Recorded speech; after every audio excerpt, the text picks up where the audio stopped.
Dear ones, welcome to my channel.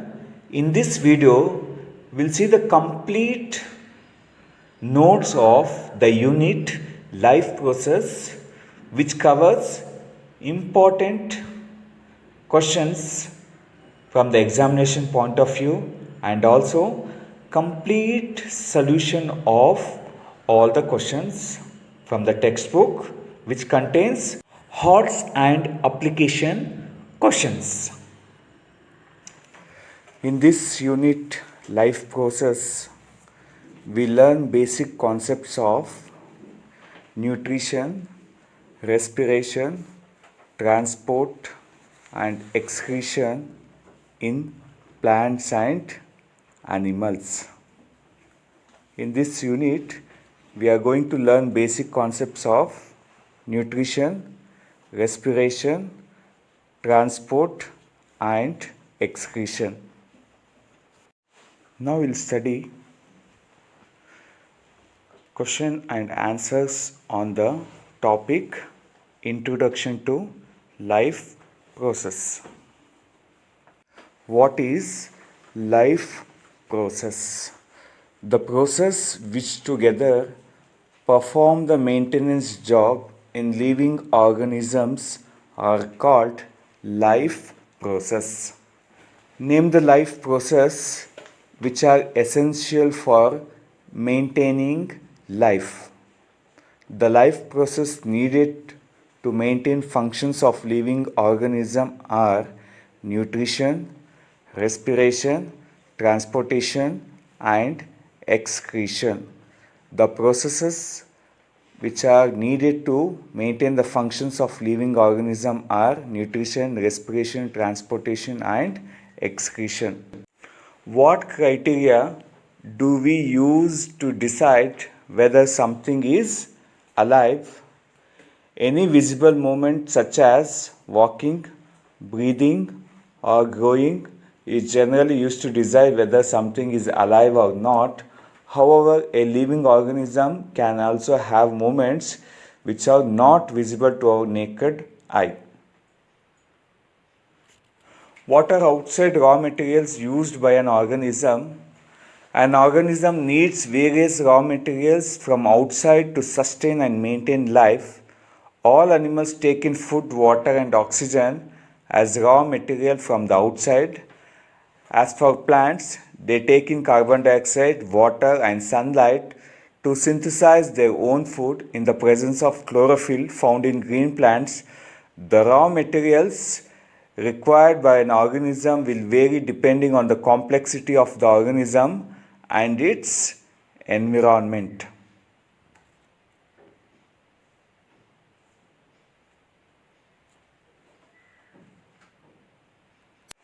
Why diffusion is insufficient to meet the oxygen requirements of the multicellular organisms like humans? As in multicellular organisms, all the cells are not in direct contact with the environment. So, simple diffusion does not meet the requirement of all the body cells to get sufficient oxygen. Diffusion is sufficient to meet all the requirements of single-celled organism. Give reason. Because the entire surface of the single-celled organism is in contact with the environment, hence diffusion is sufficient to meet all the requirements of single-celled organism. Moving to next topic, nutrition. It is one of the process which required to maintain life. Now we'll see few question and answers on this topic. The first question, what is nutrition? Nutrition is the process of intake of nutrients like carbohydrates, fats, proteins, minerals, vitamins and water, as well as the utilization of these nutrients by the organism. We call this as nutrition. Name the main modes of nutrition: autotrophic nutrition and heterotrophic nutrition. Now, what is autotrophic nutrition? Autotrophic nutrition is a process where an organism prepares its own food from a simple inorganic material like water, mineral, salt, and carbon dioxide in the presence of sunlight. Then we call this as autotrophic nutrition. Now, define photosynthesis. Photosynthesis is the biochemical process by which green plants synthesize their own food by using carbon dioxide and water in the presence of sunlight. Energy is called photosynthesis.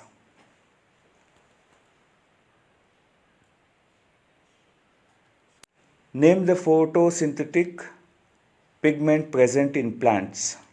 Chlorophyll, which is present in chloroplast. Chlorophyll, which is present in chloroplast. Write the chemical equation for photosynthesis. 6 molecules of carbon dioxide, then 12 molecules of water combine to give, that is in the presence of sunlight and green pigment chlorophyll, gives C6H12O6 plus 6O2 plus 6H2O, that is glucose, oxygen and water as a end product. What are the raw materials required for photosynthesis? The raw materials required in photosynthesis are carbon dioxide, water, sunlight and chlorophyll. The raw materials required are carbon dioxide, water, sunlight and chlorophyll.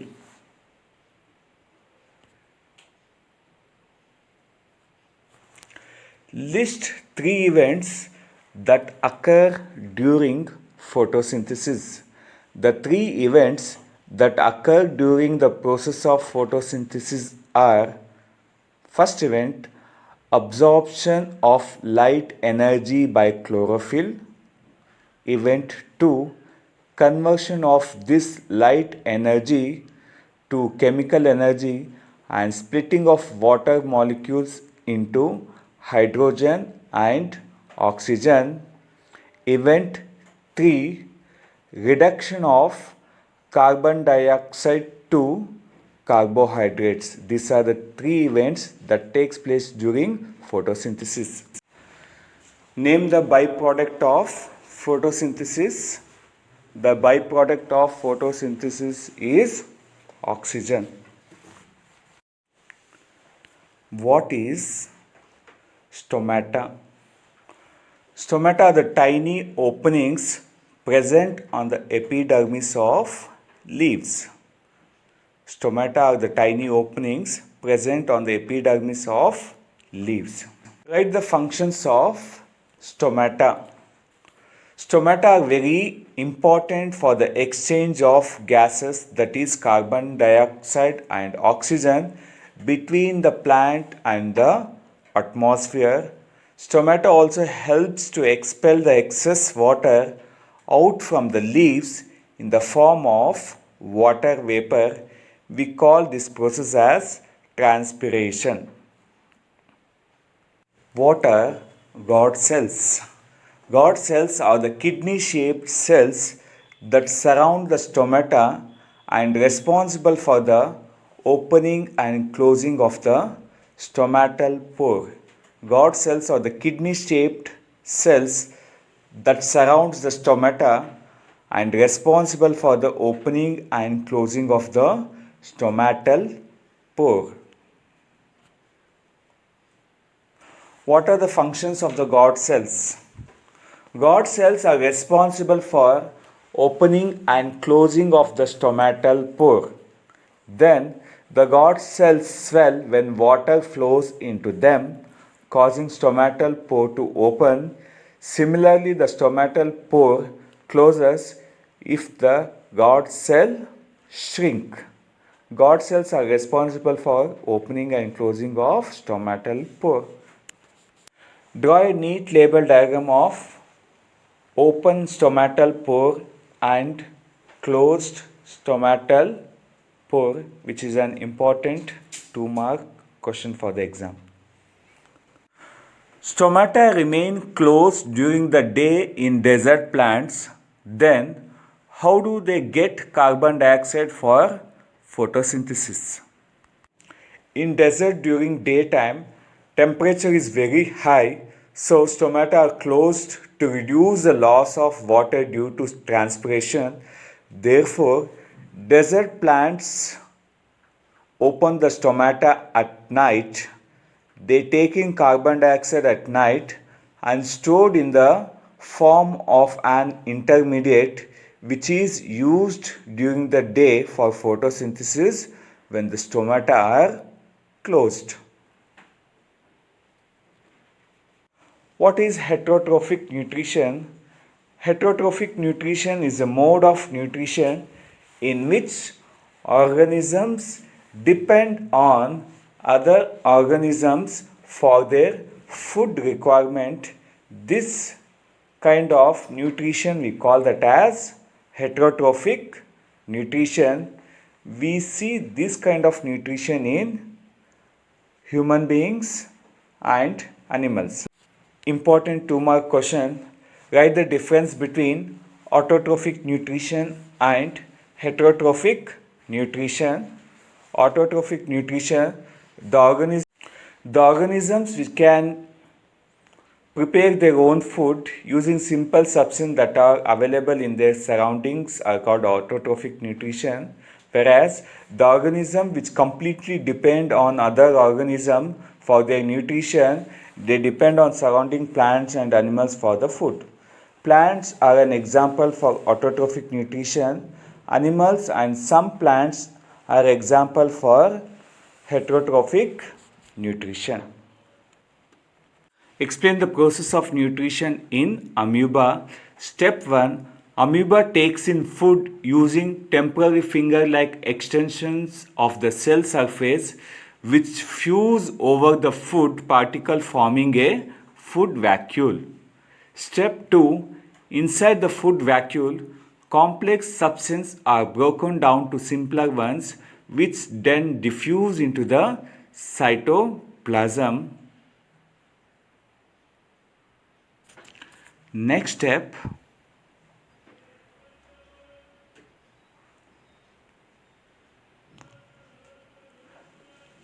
the remaining undigested food is moved to the surface of the cell and thrown out of the body. This question is an important 3-mark question. Draw a neat label diagram of this process and explain all the 3 steps.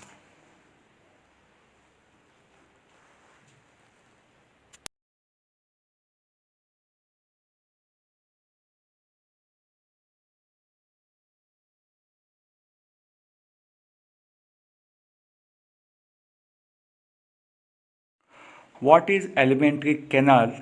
The alimentary canal is basically a long tube extending from the mouth to the anus.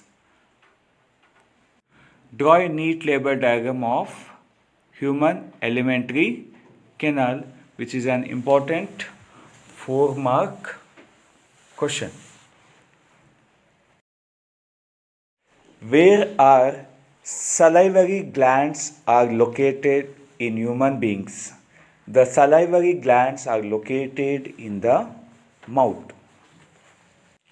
The salivary glands are located in the mouth.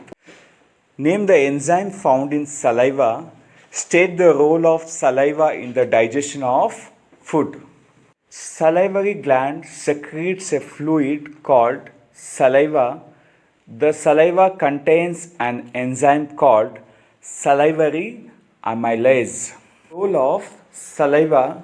Saliva moistens the food, thus helps in making food soft so that it can be easily chewed and swallowed easily. Human saliva contains an enzyme called salivary amylase that converts starch into a simple sugar. How the food is carried along the digestive tract. The lining of the digestive canal has muscles that control rhythmically in order to push the food forward. This movement is called peristaltic movement, which occurs all along the gut from upward to downward. This movement is necessary to move the food in a regulated manner along the digestive tract so that it can be processed properly in each part of the alimentary canal.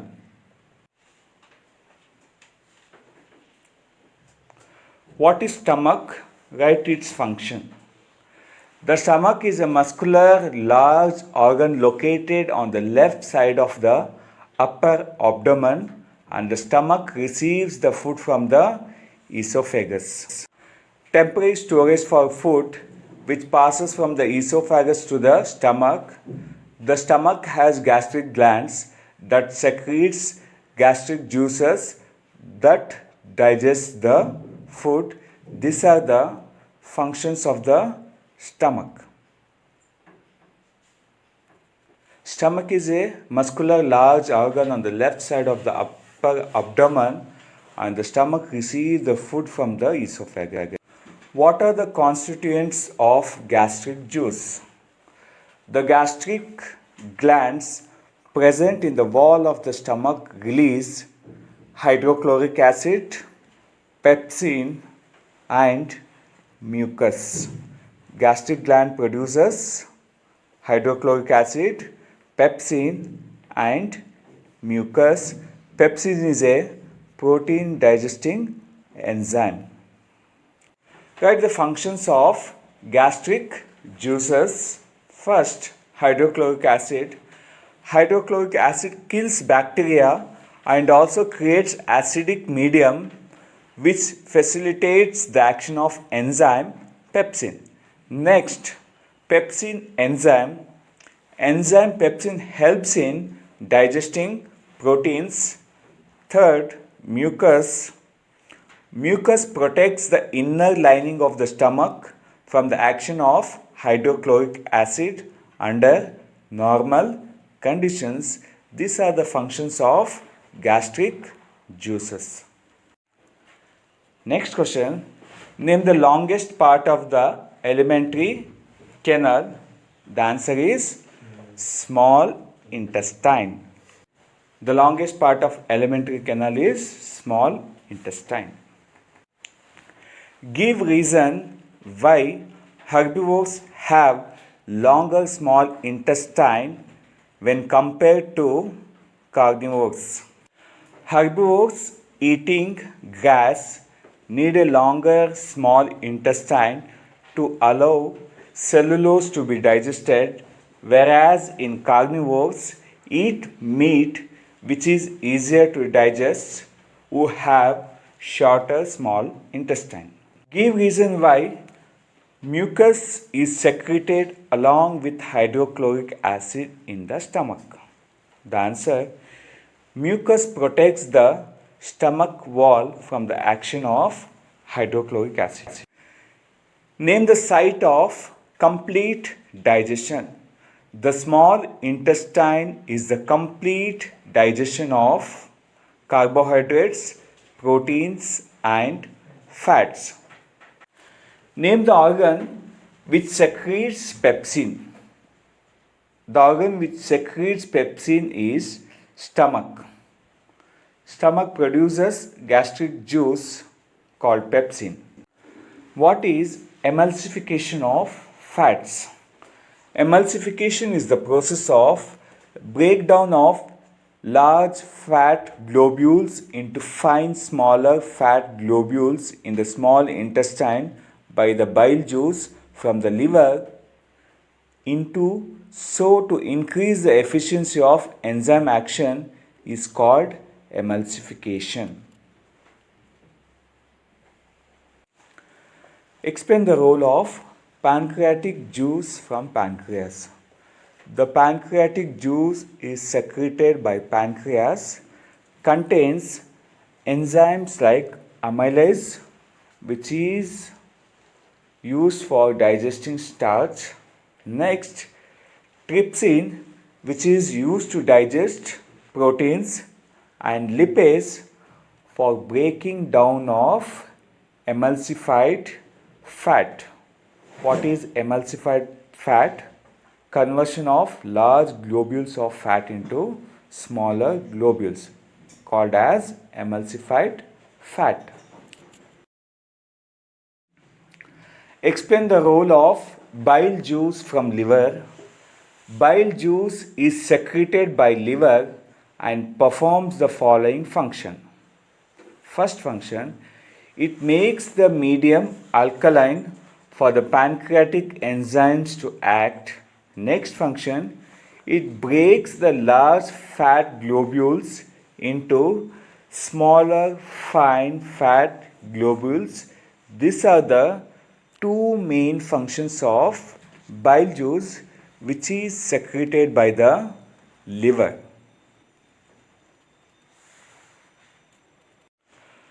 Now we'll have few practice questions for you.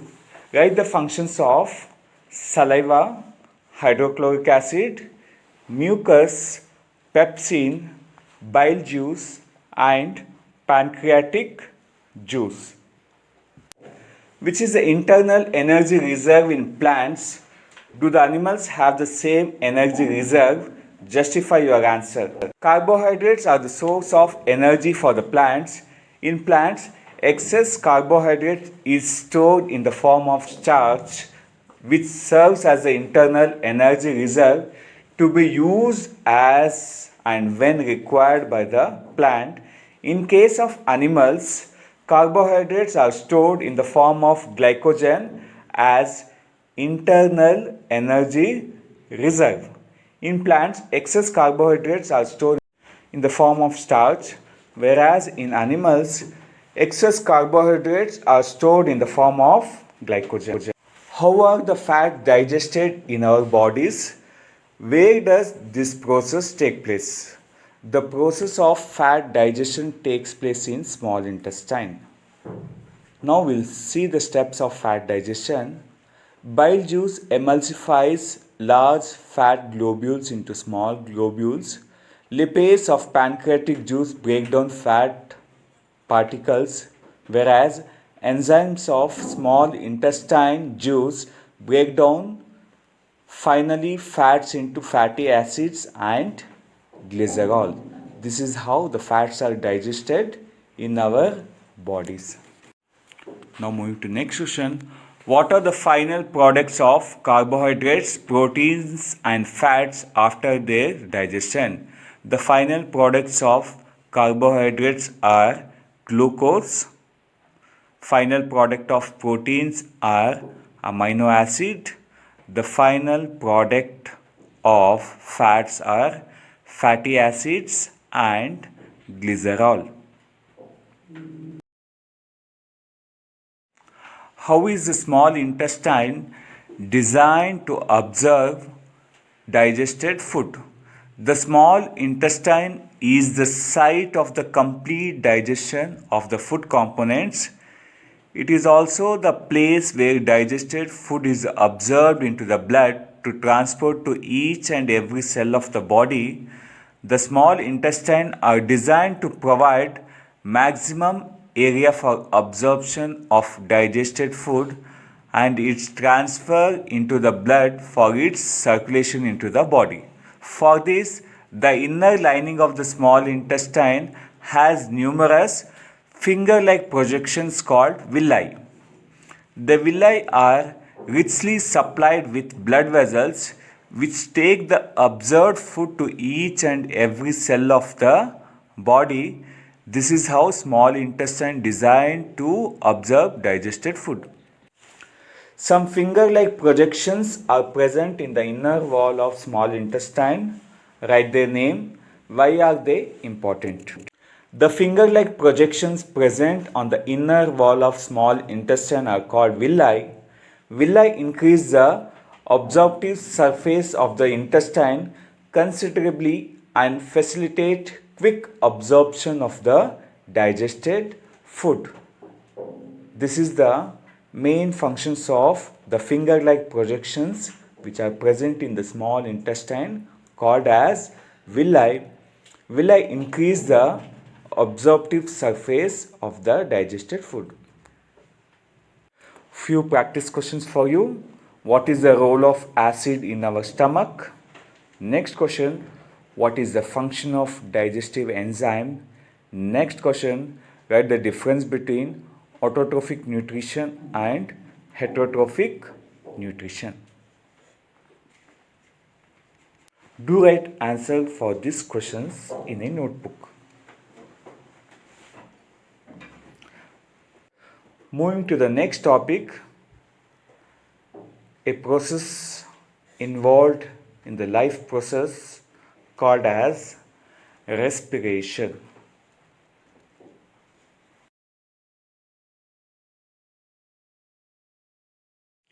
Define respiration. Respiration is a biochemical process in living organism involving the production of energy and also oxidation of complex organic substances like glucose with the release of carbon dioxide, water and ATP. ATP is energy currency in cells. What is anaerobic respiration? The process of breakdown of glucose in the absence of oxygen is called as anaerobic respiration. C6H12O6 breaks down to ethyl alcohol with release of carbon dioxide and energy. Where breakdown of glucose occurs in the absence of oxygen. Now, what is aerobic respiration? The process of breakdown of glucose in presence of oxygen is called as aerobic respiration. Where glucose is broken down in presence of oxygen, 6C6H12O6 plus 6O2 gives rise to 6CO2 plus 6H2O plus energy. This is an. What is pyruvate? The breakdown of glucose. Glucose is a 6 carbon molecule into 3 carbon molecule called as pyruvate. Where does breakdown of glucose into pyruvate occurs? The process of breakdown of glucose into pyruvate occurs in cytoplasm. Name the cell organelle in which breakdown of pyruvate occurs. The breakdown of pyruvate occurs in mitochondria. Respiration is an exothermic reaction. Justify the statement. During the process of respiration, breakdown of glucose takes place. As a result of this, carbon dioxide and water is formed and energy is released. A process in which energy releases is called exothermic reaction. Hence, respiration is an exothermic reaction because in the process of respiration, energy is released. Hence, respiration is an exothermic reaction. The chemical reaction for exothermic reaction is given below. 6C6H12O6 plus 6O2 gives 6CO2 plus 6H2O with the release of energy.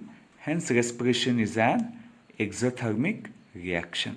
Moving to next question, which is an important 3-mark question for the exam. Explain the process of breakdown of glucose by various pathways. We'll see how the glucose is broken down by various pathways.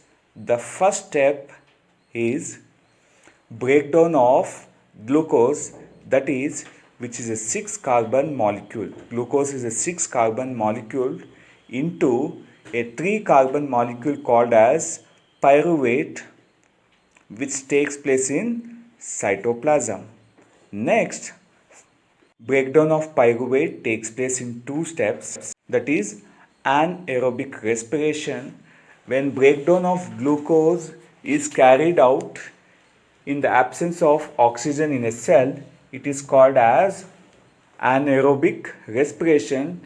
This type of respiration is observed in yeast, where pyruvate is converted into ethanol, carbon dioxide and energy. When there is a lack of oxygen, especially during sudden activity in our muscles, pyruvate is converted into lactic acid and energy, which causes cramps.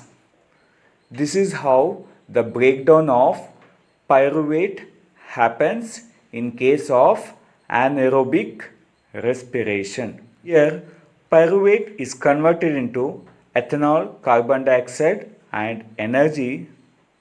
Now we'll see aerobic respiration.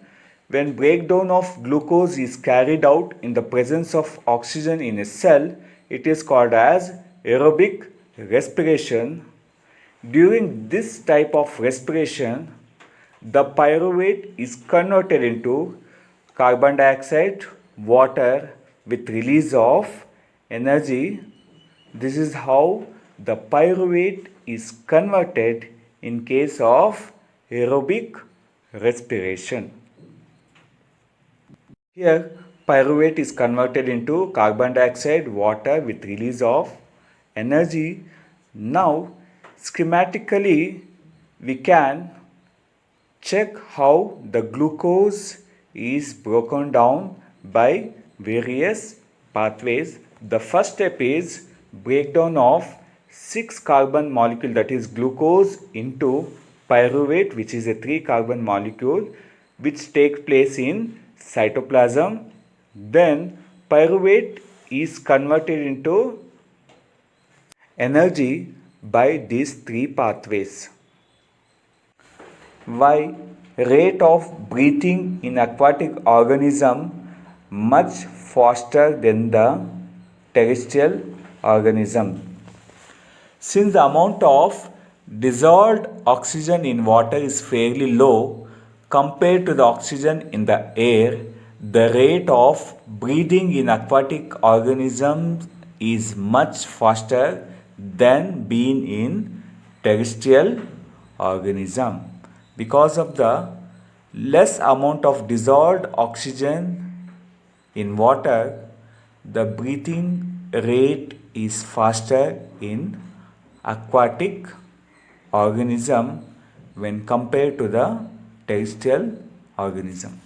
How do exchange of gases takes place in aquatic animals? Most of the aquatic animals use gills as a respirator. The blood flowing through the capillaries of these gills absorb oxygen, which is dissolved in water, and gives carbon dioxide to the water over them by diffusion through epithelium. What is the difference between aerobic and anaerobic respiration? When breakdown of glucose is carried out in presence of oxygen in a cell, it is called as aerobic respiration. When the breakdown of glucose is carried out in the absence of oxygen in a cell, it is called as anaerobic respiration. Glucose molecule is completely broken down. Glucose molecule is incompletely broken down. End products are carbon dioxide and water.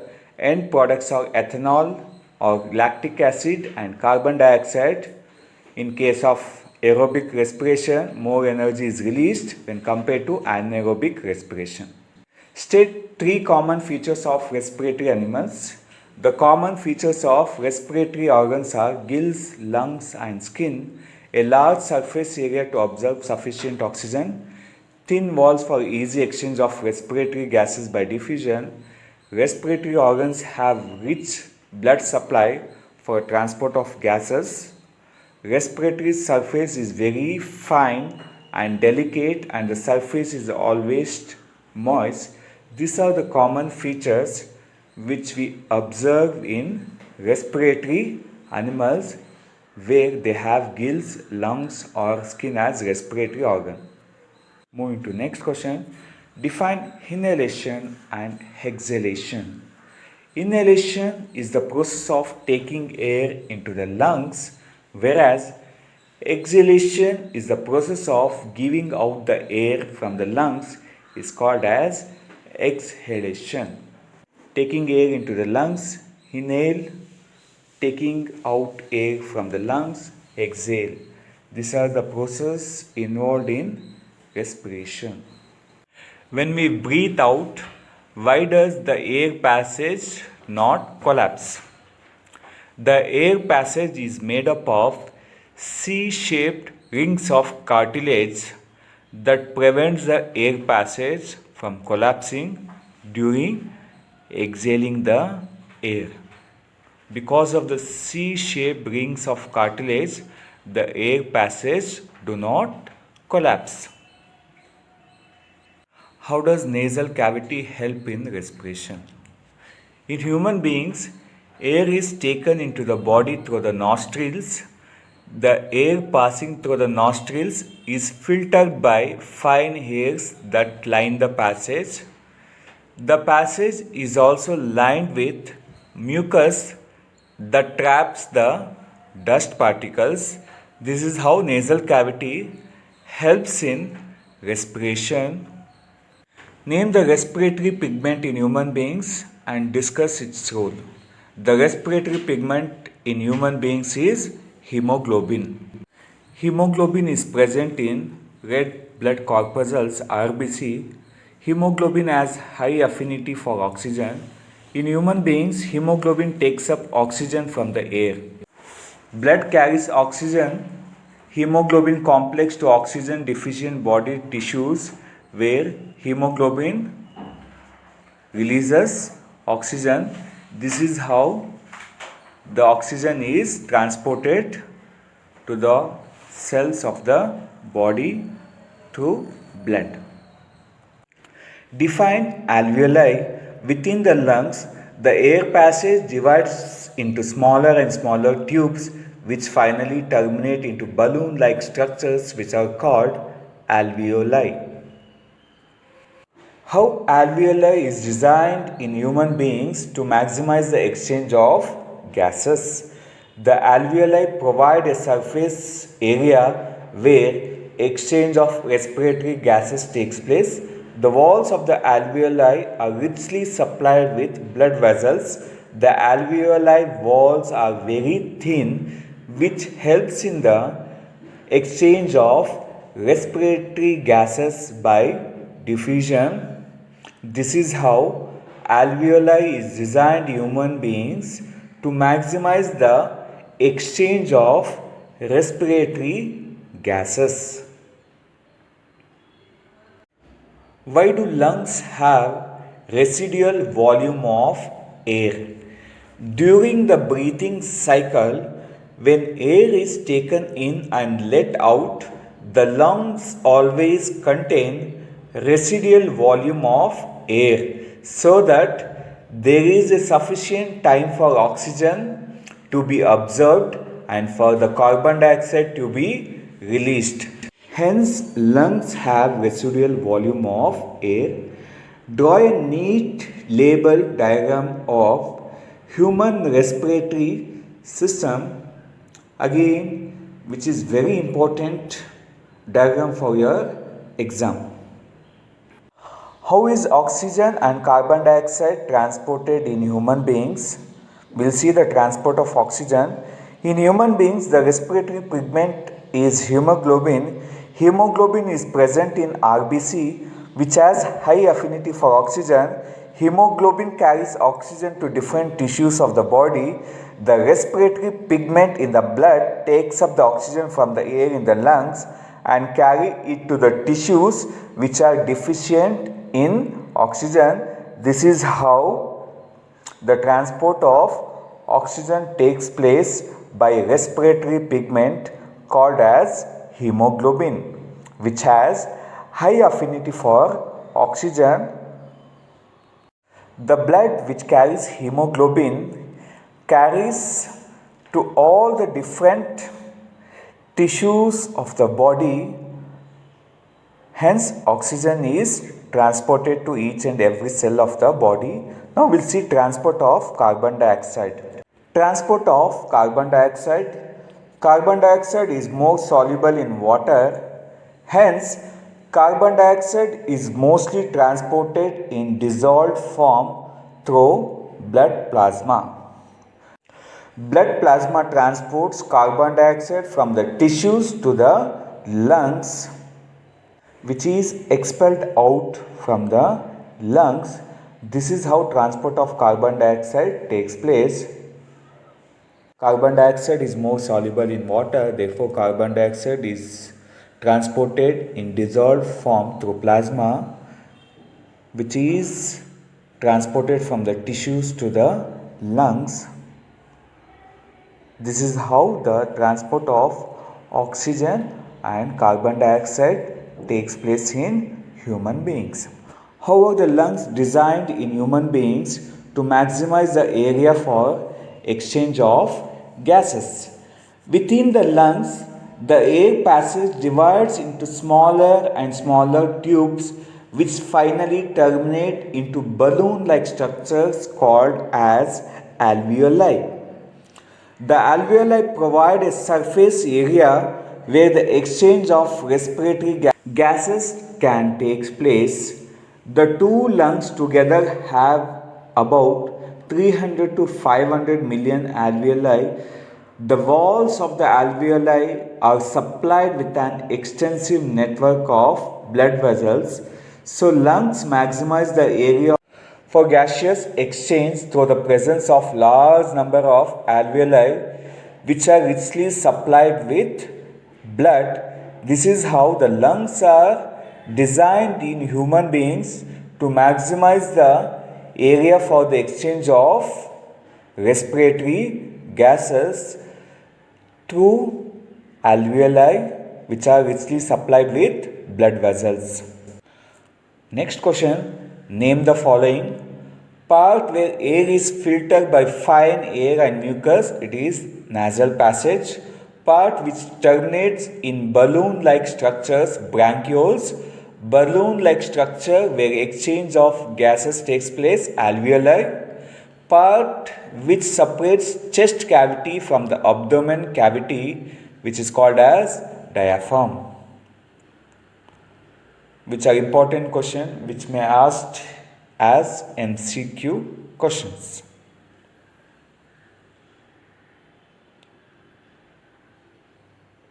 Now moving to next topic, transportation in human beings and plants, which is a very important topic from the examination point of view. In this unit, we'll study transportation in human beings and transportation in plants. Now we learn question and answer based on this topic. What are the components of the transport system in human beings? The transport system or circulatory system in human beings consists of blood, heart, and blood vessels. These are the three components which make the transport system in human beings. The three components are blood, heart, and blood vessels. Write the functions of each components of the transport system in human beings. The transport system or circulatory system in human beings consists of blood, heart, and blood vessels. Now we'll see the functions of these components in detail. That is blood, heart and blood vessels which make circulatory system. Now blood. Blood is a fluid connective tissue. It consists of a fluid medium known as plasma. Plasma has different types of cells suspended in it. They are white blood cells WBC, red blood cells RBC and platelets. Plasma transports food, carbon dioxide and nitrogenous waste in dissolved form, whereas RBC red blood cells transports oxygen, and blood also transports other substances like salts and hormones to the cells. Heart. Heart is a muscular organ which is as big as your fist. Heart is a pumping organ to push blood around the body. Heart receives the deoxygenated blood from the body parts and it pumps it to the lungs for enriching with oxygen. It receives purified blood from the lungs and pumps it around the body to each and every cell of the body. This is how the heart makes a part of transport system in human beings, which is a muscular organ, which is a pumping organ to push the blood around the body. That is, it pumps oxygenated and deoxygenated blood throughout the body. Now, blood vessels. Blood vessels formed a closed network of tubes to reach all the tissues, that is, each and every cell. The blood pushed by the heart flows into the blood vessels, that is, arteries, and comes back to the heart in the blood vessels called as veins. The blood pushed by the heart flows into the blood vessels called as arteries and comes back to the heart in the blood vessels called as veins. This is how the blood vessels make a component of circulatory system in human beings. The three components of the transport system are blood, heart and blood vessels. List the components of a blood. The components of blood are plasma, red blood corpuscles, white blood corpuscles and blood platelets. These are the components of blood. The components of blood are plasma, RBC, WBC and platelets. Draw a neat label diagram of sectional view of human heart, which is an most repeated question in the exam. How many chambers are there in human heart? Write their names. There are 4 chambers in human heart. They are left ventricle, right ventricle, left atrium and right atrium. These are the 4 chambers of human heart. The 4 chambers are left ventricle, right ventricle, left atrium and right atrium. Write the difference between arteries and veins. Arteries carry blood from the heart to the body organs. Veins carry blood from body organs to the heart. Arteries have thick and elastic walls. Veins have comparatively thin walls. Blood flows with a force in the arteries. Blood flow is very slow and without any much force. There are no valves in the arteries. Veins have valves which allow the flow of blood in one direction only and check any flow block. These are the 4 differences between arteries and veins. Ventricles have thicker muscular walls than atria. Give reason. Ventricles have thicker muscular walls than the atria because in the ventricles has to pump blood to various organs, and also in ventricles blood comes with pressure as compared to the atrium, hence ventricles have thicker walls. Explain the working and functioning of human heart. The heart is a muscular and pumping organ which to push blood around the body. The arteries receive oxygenated blood from the heart and supply it throughout the body, whereas the veins carry the deoxygenated blood from all the body parts to the heart for oxygenation. The right atrium receives blood from the veins and pumps it to the right ventricle. The right ventricle then pumps the blood received from the right atrium to the lungs. The left atrium receives oxygenated blood from the lungs and pumps it to the left ventricle. The left ventricle pumps the oxygenated blood throughout the body. With the neat label diagram of human heart, you can check the functioning and working of human heart through these points. Now, moving to next question. Why it is necessary to separate oxygenated and deoxygenated blood in mammals and birds? Separation of oxygenated and deoxygenated blood allows a highly efficient supply of oxygen to the body, which is called as double circulatory system, which is useful in mammals and birds that have high energy need to maintain a constant body temperature. This is why the separation of oxygenated and deoxygenated blood is necessary in case of mammals and birds.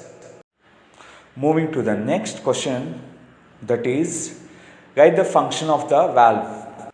The valves in the heart ensure that the blood does not flow backwards when atria or ventricles contract. The valve ensures that blood does not flow back. Write the function of blood platelets. Blood platelets are responsible for blood clotting in the event of an injury to prevent excess flow of blood from body. This is the function of blood platelets, to clot the blood in case of injury, to prevent excess flow of blood from the body. How does lymph form? Through the pores present in the walls of blood capillaries, some blood cells like WBC, plasma, some proteins and salts escape into intercellular spaces in the tissues. This fluid forms lymph. Some blood cells like WBC, plasma, proteins and salt escape into intercellular spaces in the tissues. We call this as lymph. Write the difference between blood and lymph. Blood is red due to the presence of red blood cells containing hemoglobin. The lymph is light yellow or colorless because it does not have hemoglobin. Blood flows in blood vessels and does not come in contact with body tissues. The lymph come in contact with the body tissues. Blood flows from heart to body organs and returns to heart. The lymph flows from the tissues to the heart. Blood contains RBC, WBC, platelets and plasma. Lymph contains some amount of plasma, proteins and WBC, that is white blood cells. Describe double circulation in human beings, then why it is necessary. In human beings, the blood goes through the heart twice during each cycle. This is called double circulation of blood. The double circulation of blood includes systematic circulation and pulmonary circulation. These are the two types of circulation involved in double circulation. Now we'll study in detail about systematic circulation and pulmonary circulation. Blood goes to the heart twice during each cycle. This is called as double circulation. Now, systematic circulation, it supplies oxygenated blood from the left auricle to left ventricle, thereby pumped to various body parts. The deoxygenated blood is collected from various body organs by the veins to pour into the vena cava and finally into right atrium, that is auricle. Right atrium transfers the blood into the right ventricle. This is how the systematic circulation works, where it supplies oxygenated blood from the left auricle to the left ventricle, thereby pumping to various body parts. The deoxygenated blood is collected from various body organs by the veins to pour into vena cava and finally into right atrium. Right atrium transfers the blood into the right ventricle. This is how the systematic circulation works. Now we'll study about pulmonary circulation. The deoxygenated blood is pushed by the right ventricle into the lungs for oxygenation. Now the oxygenated blood is brought back to the left atrium of the human heart from the left atrium. The oxygenated blood is pushed into the left ventricle. Now the left ventricle pumps oxygenated blood into aorta for systematic circulation. This is how systematic circulation and pulmonary circulation works together to form double circulation in human heart. Because of the double circulation in mammals and birds, the constant body temperature is maintained by supplying high amount of oxygen to the each cell of the body. The separation of the right side and the left side of the human heart is useful to keep deoxygenated and oxygenated blood from mixing. This type of separation of oxygenated and deoxygenated blood ensures a highly efficient supply of oxygen to the body. This is useful in case of humans which constantly require energy to maintain their body temperature. This is why we need double circulation in case of mammals and birds. To maintain constant body temperature, we require high amount of energy by which oxygen requirement will be more.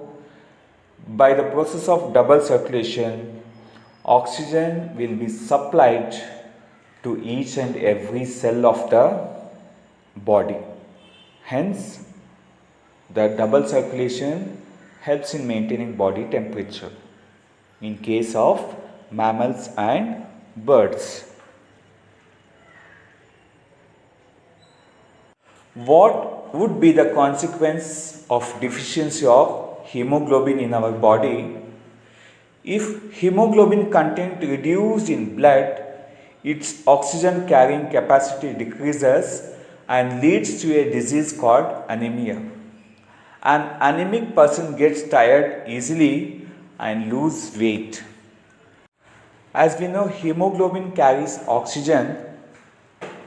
In case of reduction of hemoglobin, reduces oxygen carrying capacity and leads to a disease called as anemia, where anemic person gets tired very easily and there is a loss of weight. How are the alveoli designed to maximize the exchange of gases? The alveoli are thin-walled and richly supplied with a network of blood vessels to facilitate exchange of gases between the blood and the air filled in the alveoli. Alveoli have the balloon-like shape which provides maximum surface for exchange of gases. This is how alveoli are designed to maximize the exchange of gases.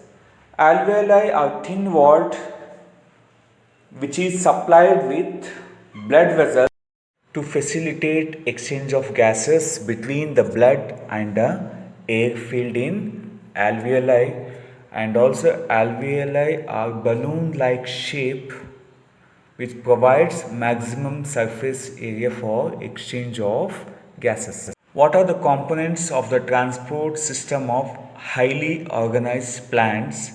The transport system in highly organized plants consists of xylem and phloem. Xylem is a water conducting tissue which carries water from roots to different parts of the plant, whereas phloem is a food conducting tissue which carries nutrients and food from the leaves to different parts of the plant. These are the two main components of transport system of highly organized plants, that is xylem and phloem. Now write the components of xylem tissue. Xylem is a water conducting tissue which carries water from roots to different parts of the plants. The components of xylem tissue are xylem vessels and xylem tracheids. The two main components of xylem tissue are xylem vessels and xylem tracheids. How are water and minerals transported in plants? Water and dissolved minerals are transported through xylem tissue. Xylem vessels and tracheids of roots, stem and leaves are interconnected to form continuous system of water conducting channels reaching all the parts of the plant. This is how water and dissolved minerals are transported through xylem tissue. Now we'll see the mechanism of how water is transported in plants, that is with the help of xylem vessels and tracheids which are present in root, stem and leaves. The water is transported in plants. At the root, cells are in contact with the soil actively take up ions. The cells which are contact with the soil take up ions. This creates a difference in the concentration of these ions between the root and the soil. Because of this difference, water moves into the root from the soil. This means that there is a steady movement of water into the root xylem. This creates a column of water that is steadily pushed upwards. This is how the water is transported. The another way is, in plants there is a continuous loss of water through stomata of the leaves in the form of water vapor. This process is called as transpiration. Transpiration creates a suction pressure which helps in the absorption and upward movement of water and minerals from the xylem cells of the root to the leaves. In plants, there are two mechanisms involved. One is difference in concentration of ions, and another concept is the process of transpiration. Because of the loss of water from the plant creates a suction pressure which helps in absorption and upward movement of water. This is how the water and minerals are transported in plants. What is transpiration? In plants, there is a continuous loss of water through stomata of the leaves in the form of water vapor. This process is called as transpiration. The loss of water in the plants in the form of water vapor, we call this as transpiration. How is the process of transpiration useful to plants? Yes, transpiration is useful to plants because Transpiration helps in the absorption and upward movement of water and dissolved minerals from the roots to the leaves, and also transpiration regulates the temperature of the leaves. This is how the transpiration are useful to plants, that is, it helps in absorption and upward movement of water, and also it regulates the temperature of the leaves. Now, what is translocation? How does it takes place in plants? The transport of soluble products of photosynthesis through the phloem is called translocation. The transport of soluble products of photosynthesis through phloem is called translocation. Besides the product of photosynthesis, amino acids and some other substances are also translocated to phloem. The translocation of food and other substances takes place in the sieve tubes with the help of adjacent companion cells both in upward and downward direction. Now explain how food is transported in plants. Plants transport products of photosynthesis, amino acids and some other substance in soluble form through phloem to storage organs and growing organs. This process is called as translocation. The translocation of food and other substances takes place in the sieve tubes with the help of adjacent companion cells both in upward and downward direction. This is how food is transported in plants. Write the difference between xylem and phloem. Xylem conducts water and dissolved minerals from roots to leaves and other parts. Phloem conducts prepared food materials from the leaves to other parts of the plant in dissolved form. In xylem, the transport of materials takes place through vessels and tracheates. In phloem, transport of material takes place through sieve tubes with the help of adjacent companion cell, which are living cells. In xylem, upward movement of water and dissolved minerals is mainly achieved by transpiration pull. It is caused due to the suction created by the evaporation of water molecules from the cells of the leaves. Whereas in phloem, in translocation, material is transferred through the phloem tissue using energy from the ATP. So this is an active process. These are the few practice questions. Do try to answer on your own by understanding the previous concepts. Now moving to next topic in this unit, excretion in human beings and plants.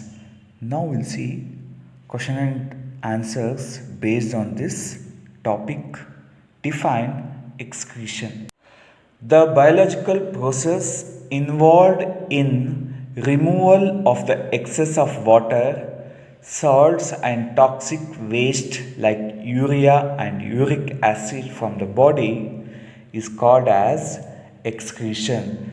The removal of toxic substance from the body is called as excretion. Where are kidneys located? Kidneys are located in the abdomen, one on either side of the backbone. Kidneys are located in the abdomen, one on either side of the backbone. State the two vital functions of the human kidneys. The two vital functions of human kidneys are: kidneys act as an excretory organ in human body to remove toxic waste from the body. Kidneys also maintain the concentration of water and mineral ions in the body. These are the two main functions of human kidneys. Draw a neat labeled diagram of human excretory system, which is an important diagram for the exam. How urine is produced? The purpose of making urine is to filter out waste products from the blood. The purpose of urine making is to filter the waste products in the blood. Nitrogenous waste such as urea or uric acid are removed from the blood in the kidneys. Say the function of kidney, ureter and urinary bladder. Kidney produces urine. Ureter passes the urine from kidney to urinary bladder. Urinary bladder stores the urine until the pressure of the expanded bladder leads to the urge to pass it out through the urethra. These are the functions of kidney, ureter and urinary bladder, which makes the excretory system to work, that is removal of waste products from the body. How is the amount of urine produced regulated? The amount of urine produced depends on the amount of water reabsorbed, which in turn depends on amount of water present in the body and also amount of nitrogenous waste present in the body. Define nephron. The basic filtration unit in kidneys are called nephron. Nephron are the basic filtration unit in kidneys. Draw a neat label diagram of nephron, which is an important diagram for the exam. From the unit life process, you will get one diagram for sure. Describe the structure and functioning of nephrons. Structure of nephrons. A nephron is the filtration unit of the kidney. It consists of a tubule which is connected with collecting duct at one end and a cup-shaped structure at the other end called as Bowman's capsule. Every Bowman's capsule contains a cluster of capillaries called as glomerulus. The blood enters into the glomerulus through afferent arteriole of renal artery and leaves it through efferent arteriole. Functioning of nephron. The blood enters the kidney through the renal artery, which branches into many capillaries associated with glomerulus. Now the water and the solute are transferred to the nephron at Bowman's capsule. In the proximal tubule, some substances such as amino acid, glucose and salts are selectively reabsorbed and unwanted molecules are added in the urine. Now the filtrate then moves down into the loop of Henle where more water is absorbed.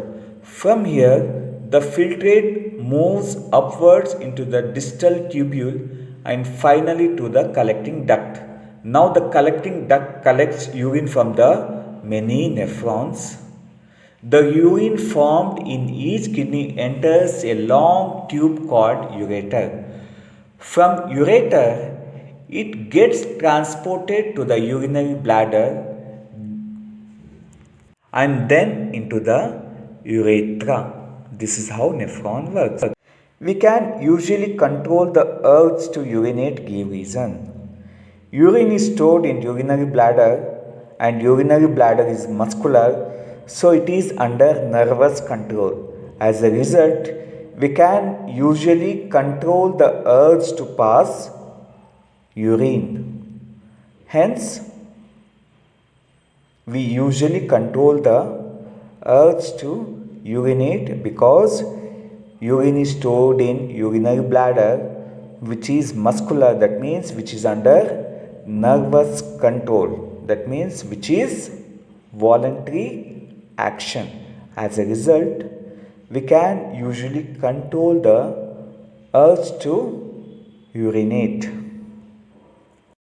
This question is very important as many times they have asked in the board exams. Now, what are the methods used by the plants to get rid of the excretory products? The method used by plants to get rid of the excretory products are follows. The oxygen end product of photosynthesis gets removed through stomata. The carbon dioxide which is produced during the process of respiration also gets removed through stomata. The excess of water gets removed through transpiration. Some other waste gets removed along with dead cells when the plant loses some parts such as leaves. Some waste products are stored in cellular vacuoles. Plants also excrete some waste substances into the soil around them. Then, some waste substances are also eliminated through petals, fruits, and seeds. This is how the plant use to get rid of excretory products. Write the difference between alveoli and nephron. Alveoli are the units in lungs. Nephron are the filtration units in kidney. Alveoli are the site for exchange of respiratory gases. Nephron are the site for filtration unit. Alveoli are the tiny air sacs present in lungs that allow rapid exchange of gases. Nephrons comprise glomerulus and tubules through which glomerular filtrate passes. These are the main difference between alveoli and nephron. Few questions for your practice. Veins have thin walls as compared to the arteries. Advantages of having 4-chambered heart. Second stage of urine formation is called selective reabsorption. Why? Name the gas produced during photosynthesis. How does water enter continuously into the root xylem? Name the method used by the plant to get rid of excretory products.